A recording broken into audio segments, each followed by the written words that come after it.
जो कराल कलयुग में जन्मे हैं, जिनकी करनी कौवे के समान है और वेश हंस का सा है, जो वेद मार्ग को छोड़कर कुमार्ग पर चलती हैं, जो कपट की मूर्ति और कलयुग के पापों के भाड़े हैं, जो श्री रामचंद्र जी के भक्त कहलाकर लोगों को ठगते हैं, जो धन क्रोध काम के गुलाम हैं और जो ढींगा ढींगी करने वाले धर्मध्वजी और कपट के धंधों को बोझ ढोने वाले हैं। संसार के ऐसे लोगों में सबसे पहले मेरी गिनती है। यदि मैं अपने अवगुणों को कहने लगूं तो कथा बढ़ जाएगी और मैं पार नहीं पाऊंगा। इससे मैंने बहुत ही कम अवगुणों का वर्णन किया है। बुद्धिमान लोग थोड़े में ही समझ लेंगे।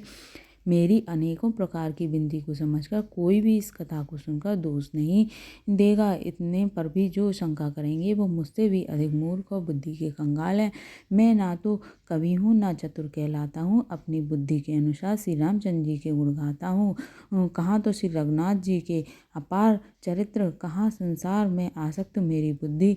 जिस हवा से समेरु जैसे पहाड़ उड़ जाती हैं, कहिए तो उनके सामने रुई किस गिनती में है। श्री रामचंद्र जी की असीम प्रभुता को समझकर कथा रचने में मेरा मन बहुत हिचकता है। सरस्वती जी, शेष जी,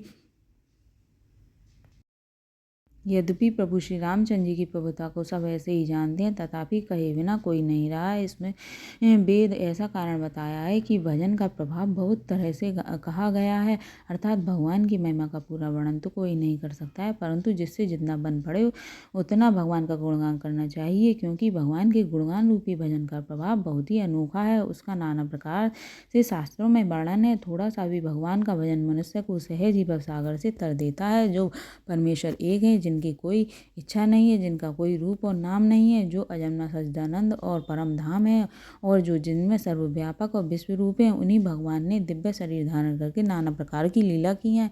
वह लीला केवल भक्तों के हित के लिए ही है, क्योंकि भगवान परम कृपालु हैं और शरणागत के बड़े ही प्रेमी हैं, जिनकी भक्तों पर बड़ी ही ममता और कृपा है। जिन्होंने एक बार जिन पर कृपा कर दी उस पर फिर कभी क्रोध नहीं किया। हे प्रभु श्री रघुनाथ जी, गई हुई वस्तु को फिर प्राप्त कराने वाले, गरीब निवाज दीन बंधु, सरल स्वभाव, सर्वशक्तिमान और सबके स्वामी हैं। यही समझकर बुद्धिमान लोग उन श्री हरि का यश का वर्णन करके अपनी वाणी को पवित्र और उत्तम फल देने वाली बताता है।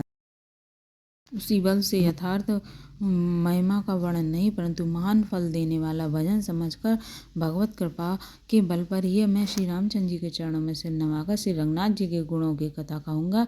इसी विचार से वाल्मीकि, व्यास आदि मुनियों ने पहले श्री हरि की कीर्ति गाई है। भाई, उसी मार्ग पर चलना मेरे लिए सुगम होगा। जय श्री राम, जय जय श्री राम।